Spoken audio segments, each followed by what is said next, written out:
Merci et bienvenue à tous. Merci pour votre présence sur cet atelier Transition ESSEC Alumni. 1 heure pour comprendre la comptabilité multicapitale avec un zoom sur la méthode CARE avec Marianne Carpentier, ESSEC 2016 et Christine Lioré, ESSEC 1992. Donc, merci à toutes les deux et je vous passe la main. Merci, c'est bon. Merci beaucoup, Sounia, et merci à ESSEC Alumni et le club ESSEC Transition Alumni pour l'organisation de ces webinaires. J'avais eu le plaisir de participer à un de ces webinaires sur la CSRD un petit peu plus tôt dans l'année, donc peut-être que certains d'entre vous m'ont déjà vu. Mais pour les autres, je vais me présenter rapidement. Donc, je suis ESSEC 2016. J'ai commencé ma carrière en banque d'investissement. J'ai été pendant 4 ans chez Natixis. Et ensuite, j'étais en conseil. D'abord en conseil en services financiers. C'était dans la droite ligne de mon expérience précédente. Et ensuite, conseil généraliste. Et je me suis spécialisée depuis quelques années maintenant sur les sujets environnementaux et sociaux. Et début 2023, j'ai fondé mon cabinet July Advisory pour me consacrer à ces sujets-là. Donc à la fois des aspects réglementaires et notamment la CSRD, c'est pour ça que j'étais intervenue précédemment dans un webinaire, mais également sur des sujets un petit peu plus ambitieux, on va dire, et qui me tiennent particulièrement à cœur, comme la comptabilité écologique multicapitale et notamment le modèle CARE. Mon cabinet donc intervient à la fois sur des missions de conseil, mais aussi sur de la formation sur ces sujets-là. Et c'est dans ce cadre d'ailleurs, et grâce à tout l'écosystème autour de la comptabilité écologique, via notamment le CERCES, le Cercle des comptables environnementaux et sociaux, que j'avais rejoint, et la formation certifiante à CARE, à laquelle j'ai pu participer en 2023, que j'ai rencontré Christine. Voilà, donc un plaisir et merci beaucoup d'animer cette session avec moi. Et je te laisse la main pour te présenter et pour la première partie. Merci Marianne. Bonjour à toutes et bonjour à tous. Moi j'ai été diplômée en 1992, il y a un petit peu plus longtemps. Et sur on va dire dans les 30 années qui ont suivi l'année du diplôme, j'ai travaillé en finance d'entreprise dans des contextes très variés, dans des secteurs différents, avec des enjeux différents, avec 2 fils rouges qui étaient la structuration de la fonction finance et l'accompagnement évidemment à la réflexion stratégique.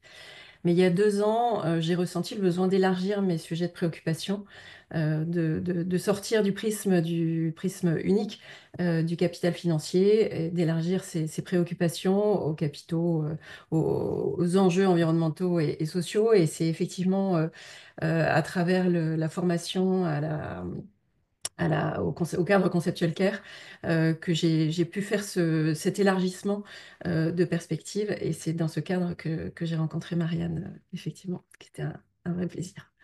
Et je remercie d'être avec moi aujourd'hui pour vous le présenter.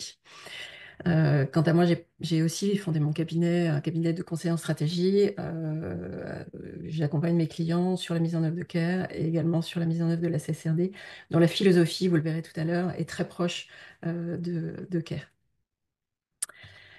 Nous allons aujourd'hui vous présenter donc le modèle CARE. CARE, c'est un acronyme, ça veut dire Comprehensive Accounting in Respect of Ecology. Marianne vous présentera des exemples de mise en œuvre de CARE sur des cas concrets. Et à 2 voix, nous vous présenterons les liens qu'on peut trouver, qui nous paraissent évidents, entre CARE et la CSRD. Avant tout,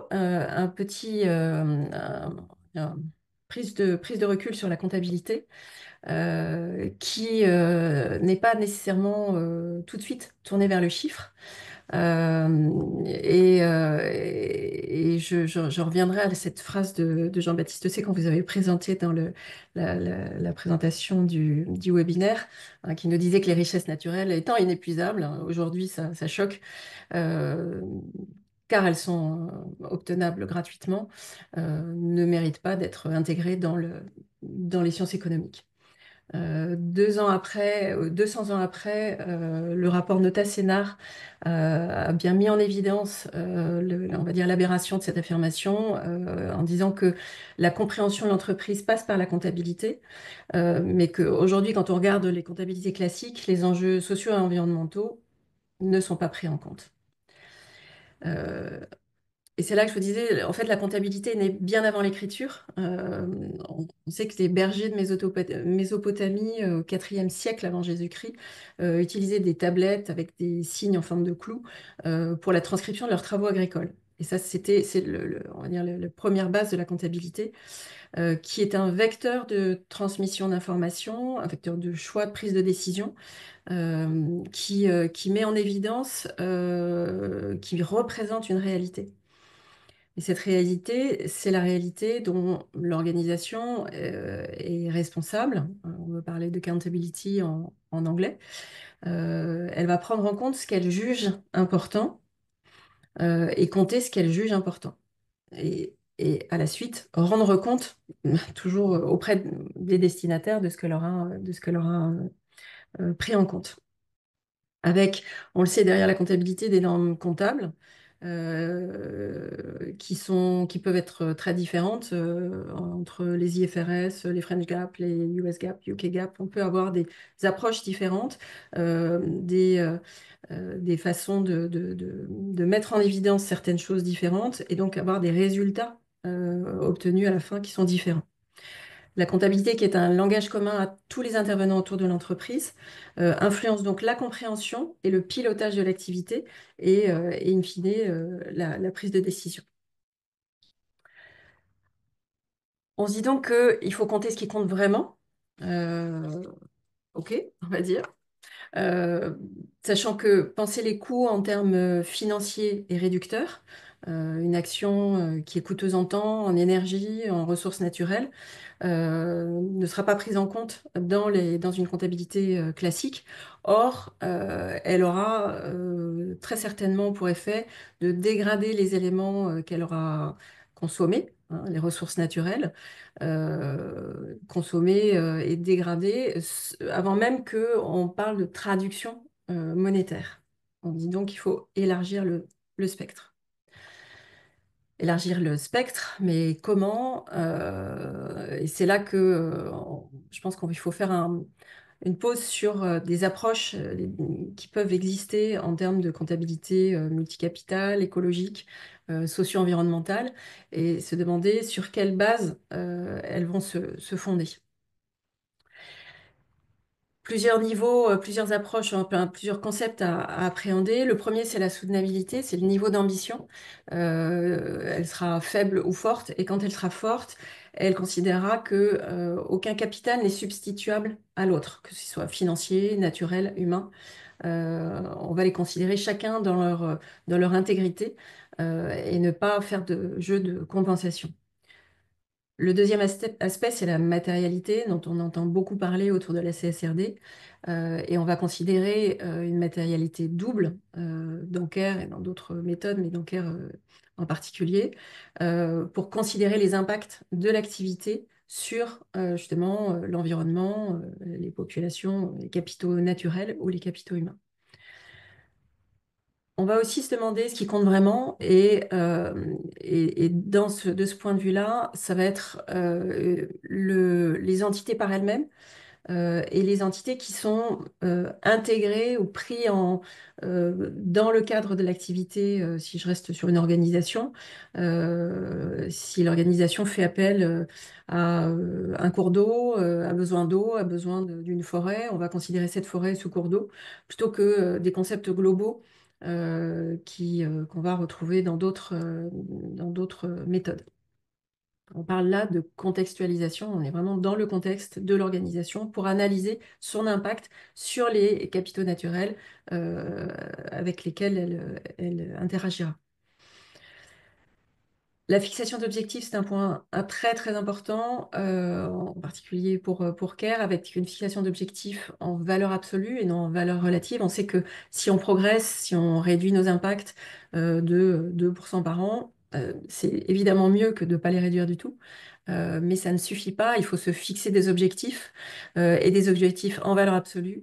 Et ce que CARE propose, c'est une fixation d'objectifs sur des bases scientifiques qui sont donc comment dire, claires et qui sont en lien avec les entités qui vont être analysées plutôt que par rapport à l'utilisation qu'on en fait.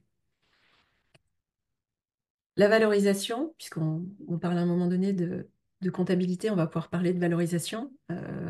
Et là, c'est un des éléments fondamentaux de CARE, c'est la prise en compte des actions de préservation, puisque l'objectif est la préservation de l'environnement et des populations, à travers les dépenses à engager pour les préserver. Plutôt que de valoriser ces capitaux à travers les services écosystémiques qu'ils rendent à l'organisation ou les externalités qui correspondent aux coûts liés à leur impact, on va considérer plutôt le coût des actions de préservation, puisque l'objectif premier d'une méthode de type CARE, ça va être la préservation.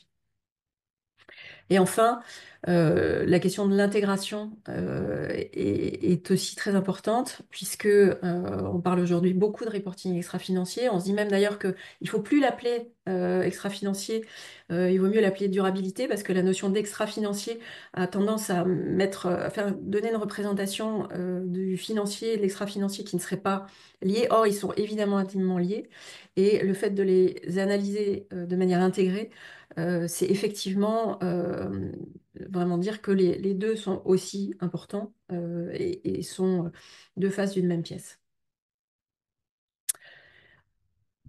J'ai beaucoup dit de choses de CARE d'un point de vue conceptuel, mais pour vous dire d'où vient CARE, c'est un modèle issu de la recherche. C'est une démarche qui a été initiée en 2012 par Jacques Richard, qui était professeur Dauphine, qui était rejoint par Alexandre Rambaud à partir de 2015. Alexandre est directeur de la comptabilité, de la chaire de comptabilité écologique qui a été montée par AgroParisTech, Paris Dauphine et l'Université de Reims. Donc avec une démarche académique associée à une démarche d'expérimentation sur le terrain qui a été menée au départ par Hervé Bégaud, qui était le fondateur du cabinet Compta Durable. Hervé Bégaud qui malheureusement nous a quittés à l'été 2023. Mais en tout cas, le concept a été opérationnalisé tout de suite dans le cadre d'expérimentation avec un objectif de mise en œuvre la plus étendue possible à travers donc une communauté qui regroupe entre autres une quarantaine de praticiens habilités, donc, dont Marianne et moi faisons partie, dont l'objectif et l'ambition est de déployer CARE le plus largement possible compte tenu de ces objectifs de préservation. Avec une communauté, comme je le disais, et dont Marianne a parlé, qui est organisée autour du CERCES, le Cercle des comptables environnementaux et sociaux. J'ai parlé de Jacques Richard et ça me paraissait intéressant de vous parler de cette phrase qu'il a prononcée et qui est justement un des éléments fondateurs de CARE, qui est de dire que la nature n'a pas de prix hein, par rapport à ce qu'on peut entendre en termes de comptabilité écologique ou pas donner de valeur. La nature n'a pas de prix, mais sa maintenance a un coût. Donc c'est vraiment un des principes fondateurs qui vient compléter le modèle de comptabilité classique dans lequel on va faire rentrer un capital financier pour consommer d'un point de vue financier des matières et des salariés, dégager une production qui va permettre de dégager des profits, des richesses, rembourser des dettes financières ou préserver le capital financier des actionnaires. Mais il y a un petit truc en plus, on va dire, dans CARE, qui correspond, enfin qui est sous-tendu par le fait de tenir compte des bons états écologiques. Et, euh, et ces états écologiques correspondent à ce qu'on pourrait, à cette image j'ai envie de vous présenter, qui est l'image du thermomètre. Le thermomètre est un instrument de mesure, donc on peut se dire que quand on est un humain, on est en bonne santé à environ 37 degrés. Pour d'autres êtres vivants, être en bonne santé, c'est pas être à 37 degrés. Donc on a besoin non seulement d'un élément, d'un outil de mesure, mais également de savoir à quel niveau on est en bonne santé. Et c'est cet état de référence, ce bon état écologique, qu'on va utiliser comme objectif. Et ça va être notre North Star, qui est d'atteindre le bon état écologique des capitaux. Et atteindre ce bon état écologique, ça va être réalisable à partir du moment où on connaît l'objectif, donc c'est le bon état, et où on sait dans quel état on est au moment où on enclenche la démarche. Cet écart-là, ça va être une dette en unité dite biophysique d'abord, des degrés Celsius, des nombres de molécules dans de l'eau, ou du nombre de CO2, d'unités de CO2 émises dans l'atmosphère. Donc ça va correspondre à une dette. Et l'organisation va s'attacher à déployer des plans de préservation pour justement atteindre les bons états écologiques. Et c'est ça qu'on va retrouver dans CARE, avec une prise en compte de ces actions de préservation pour atteindre les bons états écologiques qui auront été fixés d'après des bases scientifiques. Tout à l'heure, je ne sais pas si vous avez vu les bases politiques, hein. Si on parle des accords de Paris, on est sur une base qui est éminemment politique, mais qui s'appuie sur de la science, avec un objectif qui est de réduire pour limiter l'augmentation des températures. Et une fois qu'on a intégré ces plans de préservation, on va pouvoir considérer le profit, la richesse produite, une fois qu'on a remboursé toutes les dettes, non seulement les dettes financières, mais également les dettes écologiques, ou les dettes d'un point de vue du capital naturel, des capitaux naturels ou des capitaux humains. CARE permet de structurer les données en unités biophysiques, puis en unités monétaires sur la base des coûts de préservation, en actions d'évitement, qui sont les actions qui permettent de réduire la consommation et donc la dégradation des capitaux.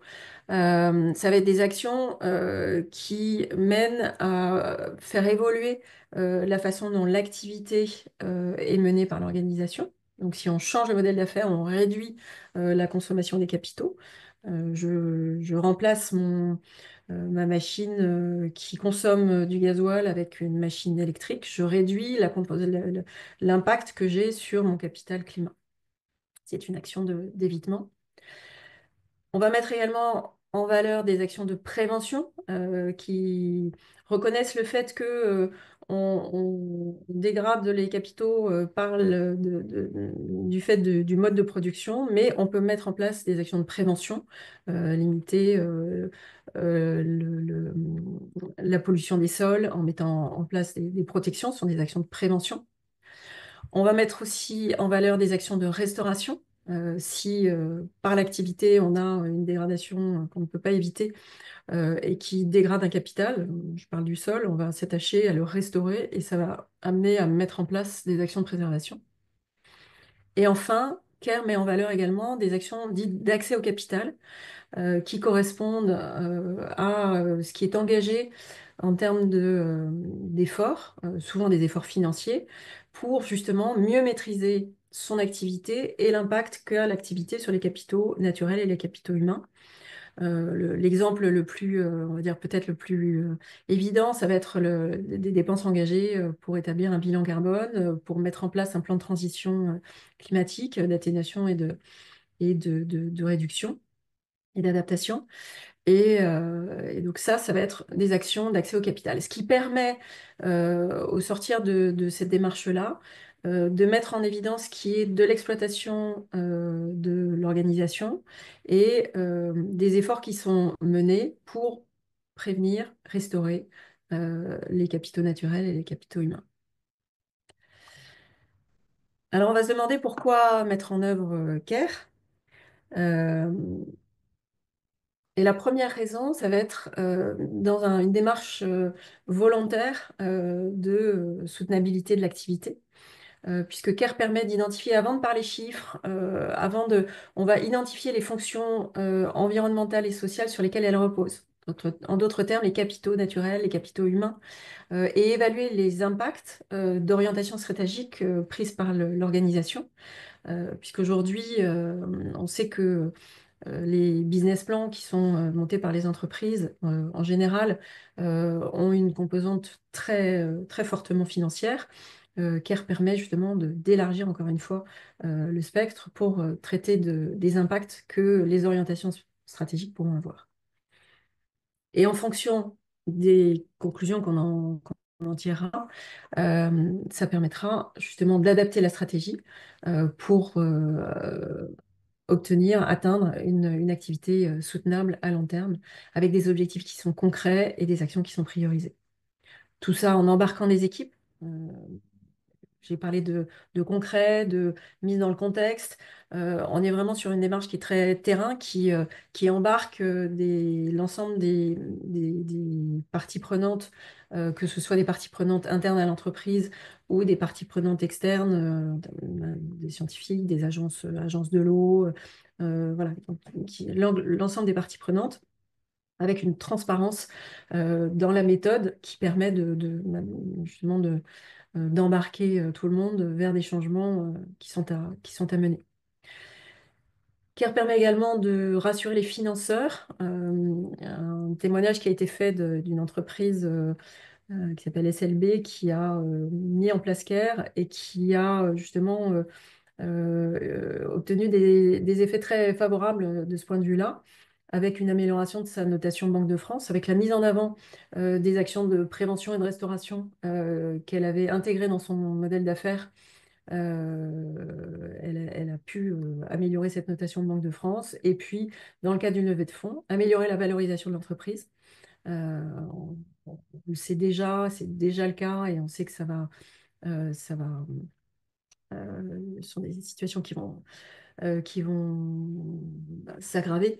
Les urgences environnementales et sociales ont des impacts sur l'activité des entreprises et donc ça rassure aussi les financeurs d'avoir face à eux une organisation qui prend en compte ces éléments-là et qui vise à atteindre une soutenabilité totale. Et enfin, on en parlera tout à l'heure, c'est un bon appui méthodologique à la CSRD qui justement permet de rendre concret les questions qu'on se pose à travers ces normes de durabilité, que j'ai pour ma part fortement mis à profit dans le cadre d'une mise en œuvre de CSRD. Donc ça me paraît un point important aussi.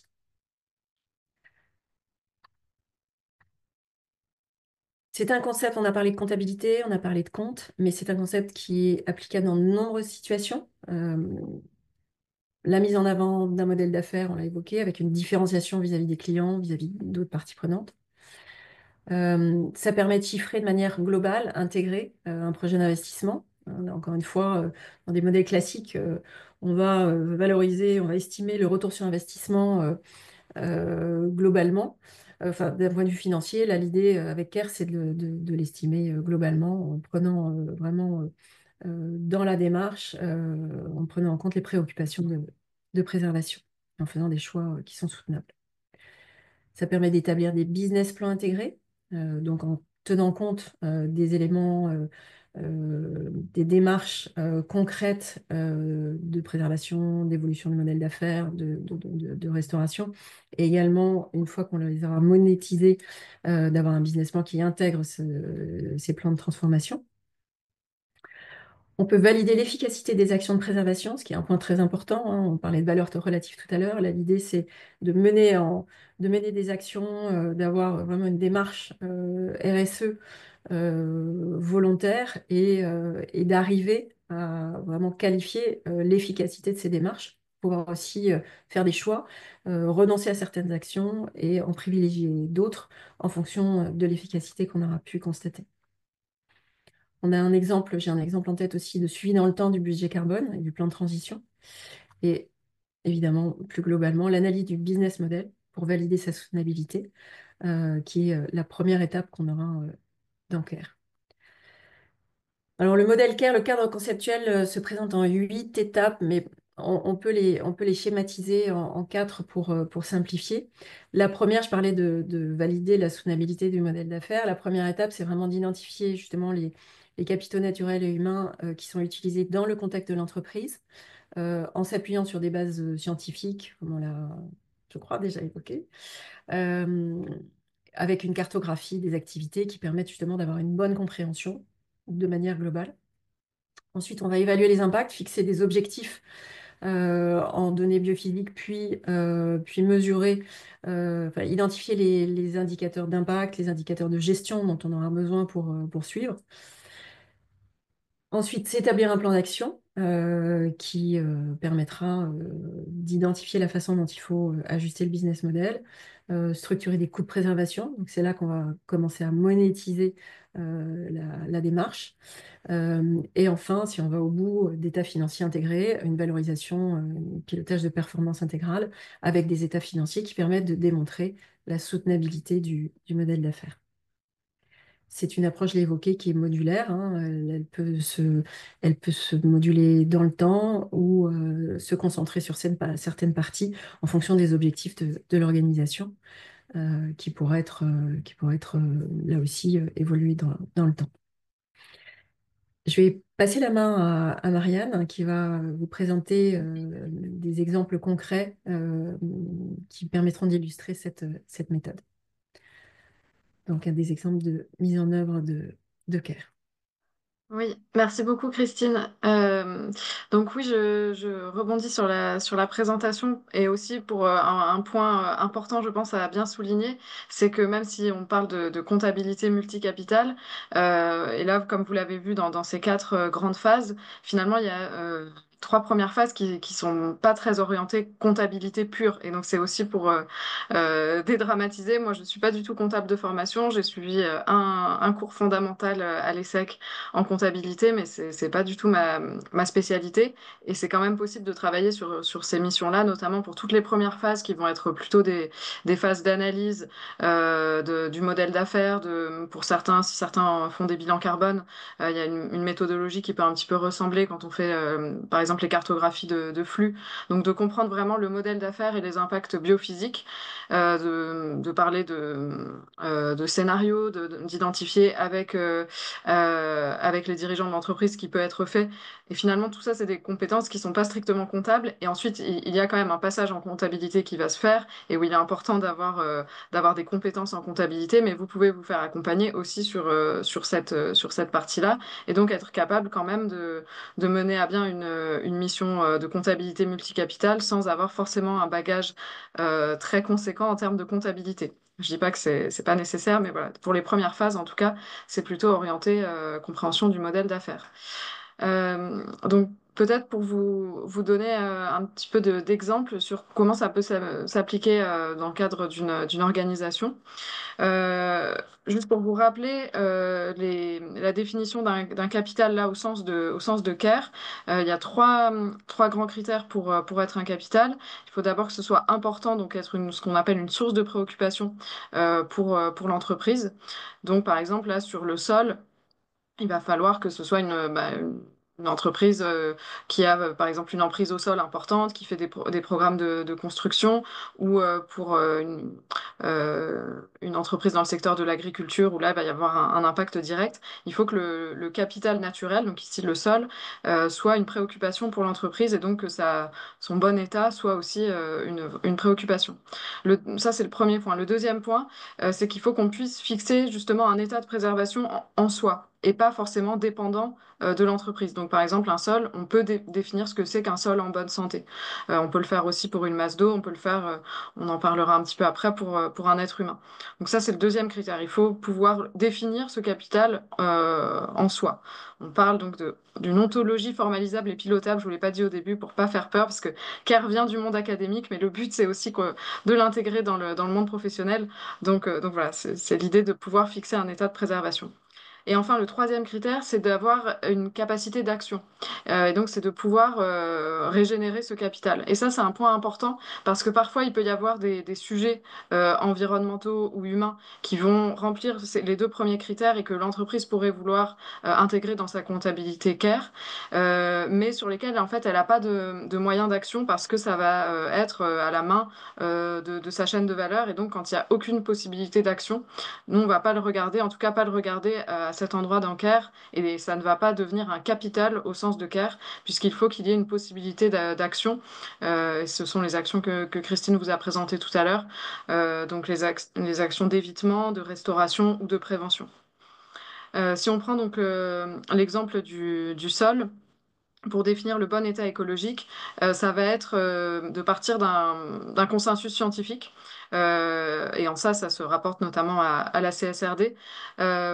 Pour le climat, enfin pardon, pour le climat, ce sera plus simple. Pour le sol, ça peut varier. Et là, ça peut être intéressant donc de s'appuyer soit sur des textes réglementaires, soit sur des études. L'entreprise parfois peut avoir fait des analyses de sol très précises sur plusieurs années. Donc voilà, c'est à partir de ces données biophysiques, scientifiques, mais qui de préférence ne viennent pas uniquement de l'organisation, mais d'organismes indépendants, qu'on va pouvoir définir ce que c'est que le bon état d'un sol. Et quand je dis le bon état d'un sol, c'est pas forcément un traducteur, donc ça aussi c'est un terme car c'est la façon dont on va définir le bon état. Ça peut être une multitude de traducteurs. Pour la simplicité, on essaye de ne pas en prendre 15 parce que après, ça va être difficile de piloter les actions. Mais potentiellement, pour définir le bon état d'un sol, on peut retenir quelques indicateurs sur des teneurs en nutriments, sur un taux d'oxygène, etc. À définir évidemment et à valider avec l'entreprise, mais il y a plusieurs façons de le définir. Et pardon, je dis entreprise, ça peut être une organisation, ça peut être une structure publique. Et d'ailleurs, July Advisory, mon cabinet, accompagne le port de La Rochelle, donc qui est une structure publique. Donc ça peut tout à fait s'appliquer à tout type de structure. Ça, c'est pour la première partie, donc sur la définition du bon état écologique, donc se baser sur un consensus scientifique et sur des textes scientifiques. La deuxième partie, où là, on va rentrer vraiment plus dans l'organisation, c'est de regarder euh, l'impact du modèle d'affaires sur le capital. Et donc là, c'est là que souvent, ça va être plutôt une dégradation de ce capital. Ça peut être une amélioration, mais disons que souvent, c'est plutôt là qu'on va avoir justement une dette. Donc, pour vous donner un exemple que sur le sol, il peut y avoir deux grands types d'impact, soit par l'artificialisation de sol. Donc là, je donnais l'exemple d'une entreprise, soit dans l'immobilier, soit d'une entreprise industrielle qui va avoir un développement de bâtiments qui vont prendre sur des terrains. Mais ça peut aussi être des modifications de structure biophysique d'un sol, par exemple donc dans le cas de l'agriculture avec l'utilisation d'intrants. Ça peut aussi être dans le cas de pollution, par exemple. Et enfin, ce qu'on va regarder, c'est toutes les actions que l'organisation soit a déjà mises en œuvre, et donc on va pouvoir intégrer dans sa comptabilité, soit qu'elle pourrait mettre en œuvre, et là, ça va plutôt servir à la partie stratégique et pilotage. Et parce que CARE, j'y reviendrai après, mais c'est vraiment important, et Christine enfin, l'a déjà présenté, c'est à la fois pour faire de la comptabilité, et l'intérêt, c'est de présenter une photo, mais c'est aussi pour faire du pilotage et pour pouvoir ensuite changer les choses et accompagner des organisations dans leur transformation.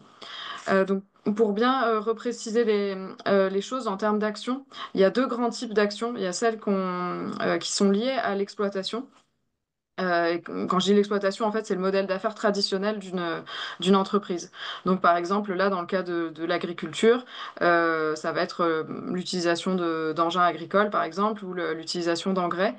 Eh bien, c'est dans ce cadre-là qu'on va parler d'évitement. En fait, c'est quand ça s'inscrit dans l'activité d'exploitation et qu'on va juste changer une façon de faire un processus d'exploitation habituel, mais avec toujours une visée productive. Et donc ça c'est une action d'évitement. Et ensuite, on va regarder ce qu'on appelle les actions de préservation.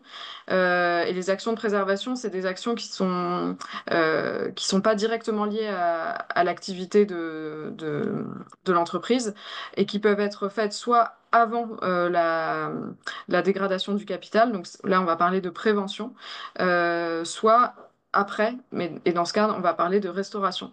Ça c'est important parce que ça a ensuite des impacts sur la comptabilité, sachant que le premier point, donc sur l'évitement, ça va faire un désendettement au niveau du capital financier, alors que les autres actions, elles vont être beaucoup plus liées au capital naturel ou humain. Et c'est important aussi, cette classification, ça peut ressembler un petit peu pour certains qui connaissent le schéma ERC, éviter, réduire, compenser. L'intérêt aussi, c'est de donner un cadre aux organisations et de leur permettre de bien comprendre à quoi servent les actions qu'elles mettent en place et dans quoi ça rentre, et donc de pouvoir les faire réfléchir, et notamment à réfléchir à aller plus vers des actions d'évitement à la base de l'activité productive, plutôt que d'aller vers uniquement des actions de préservation. Donc voilà pour l'exemple du sol. Je peux aussi vous parler donc de l'exemple du climat, qui est a priori celui qui revient le plus souvent, un petit peu comme dans la CSRD avec le SRS E1, qui est incontournable, puisque a priori toute organisation aura un impact sur le climat et a besoin du système climatique pour pouvoir fonctionner, et donc remplit a priori tous les critères pour constituer un capital au sens de CARE. Donc ici, sur la définition du bon état écologique, comme l'a dit Christine, on a l'accord de Paris sur le climat, qui est un consensus scientifique et en plus un accord politique qui permet de faciliter les choses. Et ensuite, on peut regarder des déclinaisons nationales comme la stratégie nationale bas carbone pour fixer à l'échelle d'une organisation ce que va représenter le bon état écologique de ce capital. Et ça, c'est un point aussi important, c'est que parfois, donc pour le climat, c'est relativement facile, en tout cas pour cette partie-là. Sur certains sujets, ça va être plus dur. Je ne l'ai pas mis, mais je m'arrête un instant sur le cas, par exemple, de l'eau et de l'océan.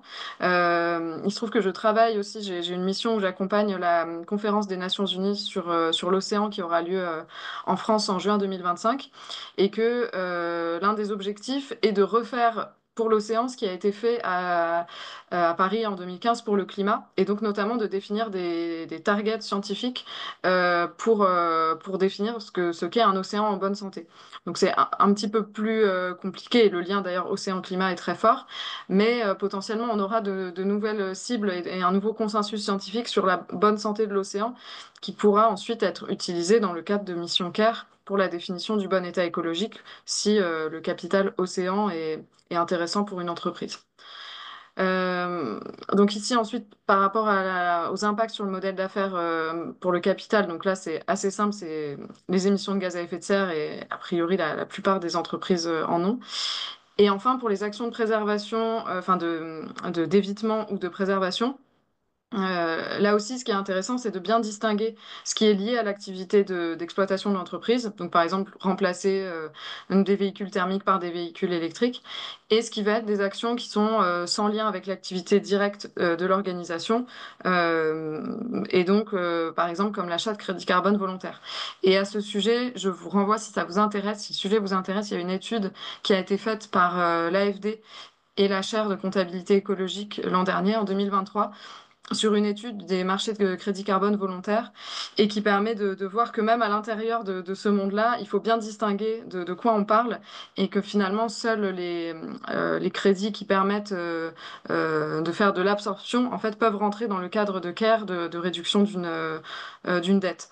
Voilà, on pourra vous envoyer la référence, parce que ça montre que même à l'intérieur de cette catégorie, il faut quand même faire attention, et qu'on ne peut pas utiliser ça de la même façon que dans la CSRD, on ne peut pas l'utiliser trop facilement pour réduire ses émissions de gaz à effet de serre, ou dans le cadre d'un bilan carbone. Même chose par rapport à CARE et à une dette climat. Et enfin, dernier exemple que je voulais vous partager par rapport aux êtres humains. Donc là aussi, a priori, chaque organisation a des employés, et ils remplissent les trois critères de CARE. Donc climat et être humain sont les deux capitaux qu'on retrouve le plus souvent dans le cadre d'une analyse. Là encore, pour définir le bon état écologique, on va se référer à des textes, à des lois, potentiellement aussi à ce que l'organisation a pu définir comme étant satisfaisant pour garantir la bonne santé de ses employés et leur bien-être. Ensuite, sur l'impact du modèle d'affaires, on va regarder des éléments comme la rémunération, la protection sociale, les avantages sociaux, le fait de proposer des formations, donc de garantir l'employabilité de ses salariés, les sujets de santé ou de sécurité sur le lieu de travail. Euh, et dans les actions que l'entreprise peut avoir. Là encore, on distingue entre tout ce qui va être donc là, évitement, c'est-à-dire et que j'ai appelé plutôt actions récurrentes, donc comme la paie, comme l'accès à certains services, des formations, et donc ça qui vont permettre de ne pas dégrader le capital.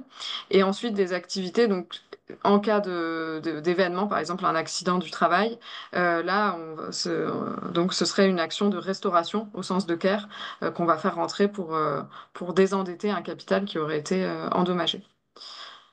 Euh, donc voilà rapidement pour vous donner un petit peu une idée de ce que peuvent être les impacts sur ces différents capitaux.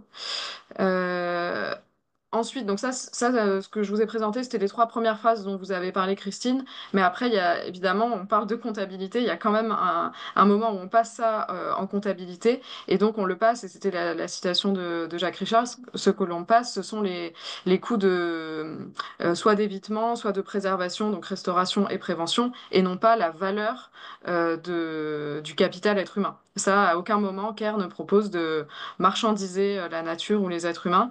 Et donc, il n'y a pas de valeur au sens actif de ces capitaux, mais bien au sens de passif et de dette. Et ce qu'on va intégrer dans ces états financiers, puisque CARE propose d'avoir justement ces états financiers, euh, c'est cette, euh, c'est cette vision de la dette et de l'évolution de la dette. Euh, et enfin, donc le sujet aussi très important, c'est comment on utilise ça, parce que finalement, CARE, c'est à la fois une photo, et donc ça va être sortir des états financiers différents des états financiers habituels, et qui peuvent être utiles, comme l'a dit Christine, pour, par exemple, obtenir une meilleure note Banque de France, obtenir des financements, etc. Et donc là, c'est vraiment la photo et la preuve d'un impact sur les capitaux. Mais ensuite, ce qui est vraiment intéressant, et pour la transformation des modèles d'affaires, c'est de pouvoir accompagner les organisations dans le pilotage de leur impact sur les capitaux et donc de pouvoir, par exemple, scénariser des impacts et voir comment ça fait évoluer la dette sur un capital naturel ou un capital humain. Pour l'instant, il n'existe pas de solution logicielle comme il en existe beaucoup, par exemple, sur le bilan carbone. Donc, on travaille essentiellement sous Excel, en intégration dans des logiciels de reporting Power BI et ça se définit avec les organisations. Mais peut-être que d'ici quelques temps, on aura des solutions logicielles à vous présenter. On espère. Voilà, et je redonne la main à Christine pour parler des liens entre CARE et la CSRD. Alors, je crois qu'on n'a plus beaucoup de temps, donc je vais aller très très vite. Comme je l'évoquais tout à l'heure, il y a des liens qui nous ont paru évidents au fur et à mesure de l'apprentissage de CARE et la compréhension de la CSRD. On l'a évoqué à plusieurs reprises, c'est vraiment la compréhension du modèle d'affaires, l'identification des parties prenantes, la prise en compte des préoccupations des parties prenantes. Et dans les parties prenantes, il y a évidemment la nature, comme le dit la CSRD, mais il y a également justement tous ceux sur lesquels on peut s'appuyer, qui est la base scientifique. On retrouve dans le SRS2 et enfin, dans l'ensemble des chapitres de la CSRD, également dans les normes thématiques, ce besoin de comprendre la stratégie, le modèle et comment est-ce qu'on mobilise la gouvernance. L'évaluation des impacts est un point, vous l'aurez compris, fondamental dans CARE, en mobilisant des indicateurs biophysiques avec des objectifs de préservation, ce qu'on va retrouver de manière, enfin, en mode de transparence, hein, déclaratif sur la partie, sur la CSRD, mais en tout cas dans une même logique qui demande aussi de se référer au- Marianne l'a évoqué tout à l'heure, il y a une référence aux accords de Paris, mais à l'ensemble des données scientifiques. Par exemple, il y a une référence dans la CSRD à la directive européenne sur l'eau qui est justement le point d'appui à prendre pour définir des objectifs dans la CSRD. Et on a une démarche similaire dans CARE. Une prise en compte de la chaîne de valeur et ensuite des actions de préservation à définir pour atteindre les objectifs avec des plans d'action qui sont chiffrés. Et c'est ce qu'on va retrouver si on va au bout de la démarche de la CSRD et si dans la publication d'un rapport de durabilité, on répond à toutes les questions, on aura la même chose. enfin sur le point d'intégration des États. On a des éléments financiers qui justement sont connectés aux états financiers d'une entreprise. Ça, c'est la partie CSRD. Bon, CARE va un cran plus loin avec vraiment cette idée de compte intégré qui permettent d'avoir un pilotage, justement un pilotage global avec ce souci permanent de la préservation ou de la restauration. Marianne, tu veux faire ce dernier zoom sur ce sujet avec les parallèles qu'on a pu identifier entre CARE et CSRD? Oui, oui. D'ailleurs, point intéressant, c'est que après la chaire comptabilité écologique, aujourd'hui, il existe la chaire double matérialité dirigée par Alexandre Rambaud et donc qui montre la connexion entre comptabilité écologique et double matérialité. En fait, tout simplement, bon, je vais pas vous représenter la double matérialité, concept clé de la CSRD qui prend en compte à la fois les impacts de l'entreprise sur l'environnement et inversement de l'écosystème sur l'entreprise.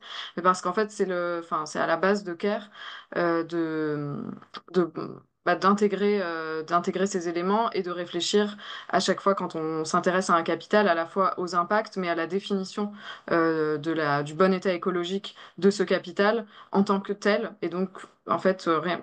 Enfin voilà, ces deux paramètres, c'est exactement les deux paramètres de la double matérialité. Donc le fait de s'inscrire dans une démarche comptabilité écologique CARE permet déjà de répondre à la double matérialité de la CSRD.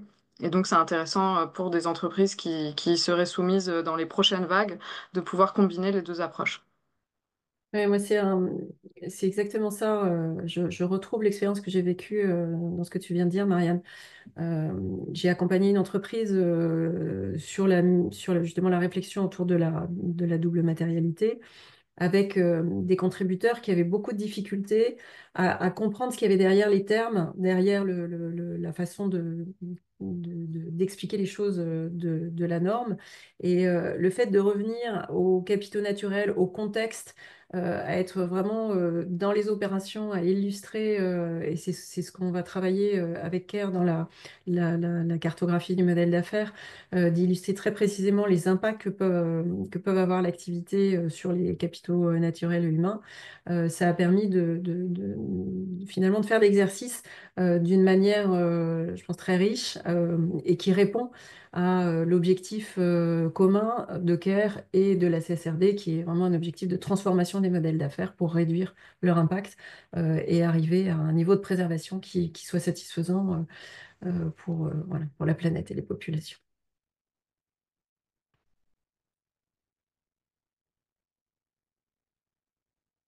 On va pouvoir Ouais. passer aux questions s'il y en a.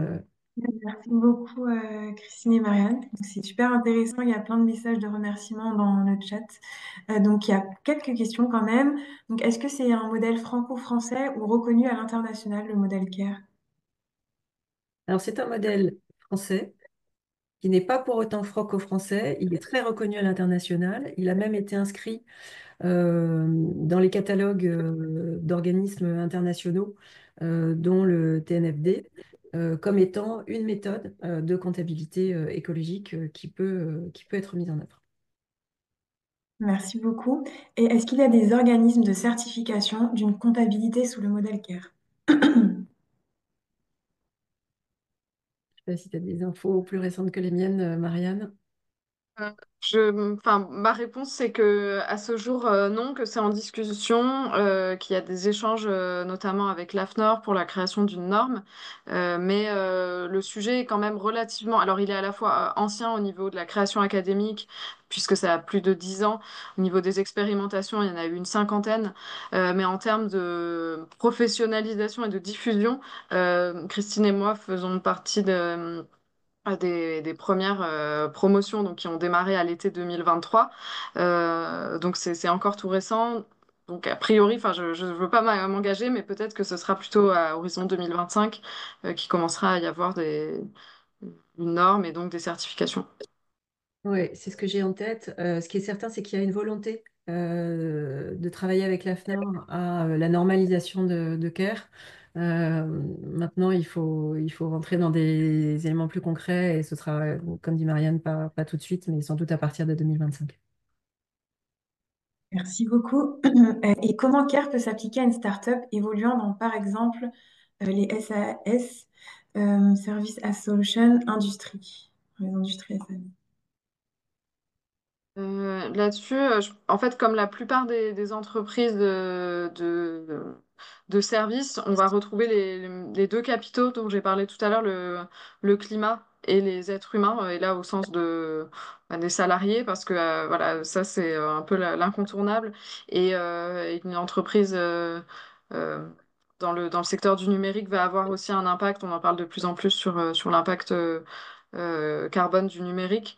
Donc c'est ce qu'on va regarder, mais après c'est difficile de répondre comme ça sans avoir échangé avec l'organisation parce que peut-être que elle va avoir un impact important selon son implantation, si c'est je sais pas dans une forêt et que la forêt est essentielle à l'activité de l'entreprise et et que ça peut rentrer dans les trois critères d'un capital selon CARE, peut-être qu'il faudrait l'intégrer. Mais disons qu'a priori, voilà, il faudrait suivre ces deux premiers capitaux. Pour les autres, je peux pas me prononcer a priori. Merci, Marianne. Donc, dernière question. L'électrification de la flotte est souvent la mesure mise en place, mais l'extraction des ressources pour la production des batteries, leur acheminement sont-ils comptabilisés? De plus, la production électrique se fait sur la base de ressources naturelles et dans certains pays, à partir d'énergies fossiles, etc. Est-ce comptabilisé? En fait, les actions autres que la réduction et la restauration ont des conséquences et le périmètre d'étude comptable a toute son importance. Comment CARE demande-t-il de l'expliciter?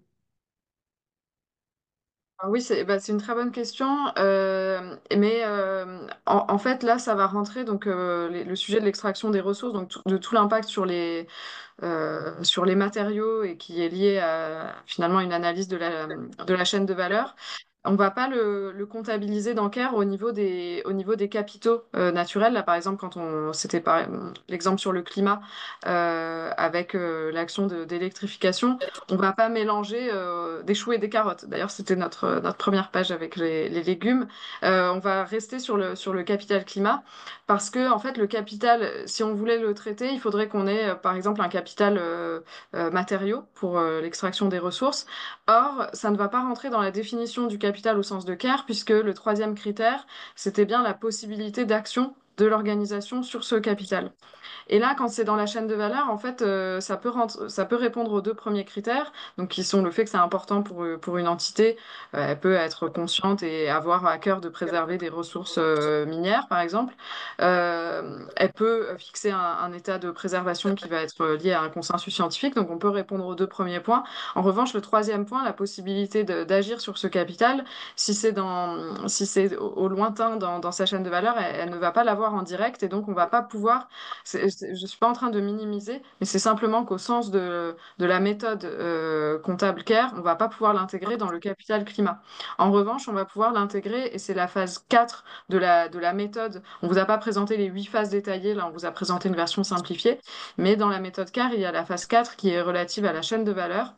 Et en fait, c'est ici qu'on va pouvoir intégrer tous ces éléments et qu'on va pouvoir, en fait, là, on va parler de l'endettement lié à des fournisseurs que l'entreprise peut choisir de piloter et donc chercher aussi à réduire son endettement sur ce poste-là et intégrer donc les sujets de matière et d'impact de la chaîne de valeur à cet endroit-là et non pas à l'endroit des capitaux parce que en fait, ça perturberait l'analyse et le pilotage. Je ne sais pas, Christine, si tu veux compléter sur ce point. En complément, oui, je dirais que sur la question de l'énergie, est-ce que dans le pays où on est, l'énergie est effectivement décarbonée ou pas?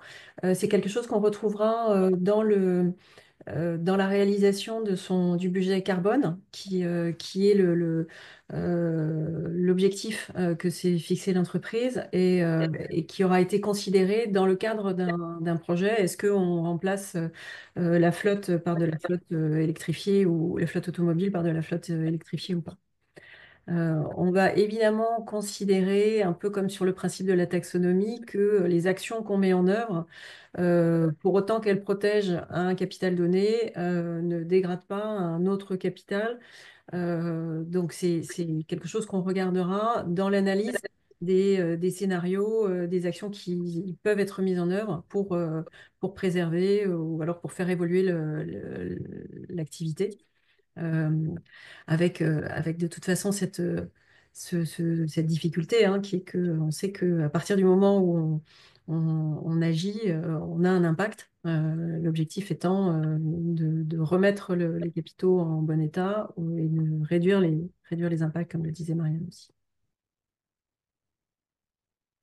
Euh, Merci beaucoup à toutes les deux. Je crois qu'on a fait le tour des questions. Je ne sais pas si vous avez envie d'ouvrir vos micros pour poser quelques dernières questions.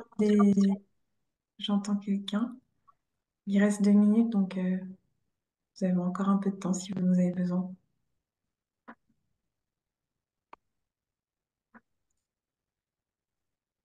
Mm. Bah, s'il n'y a pas de questions, ben, vraiment, merci beaucoup Marianne et Christine. C'était passionnant. On va vous partager donc à tous le replay et la présentation dès que ce sera prêt. Peut-être que vous avez envie de dire un petit mot pour la fin, toutes les deux. Moi, je dirais merci Sonia d'avoir pris le sujet. Merci à toutes et à tous d'être ici aujourd'hui. Marianne et moi, on serait ravis de répondre à d'autres questions si vous en avez d'autres.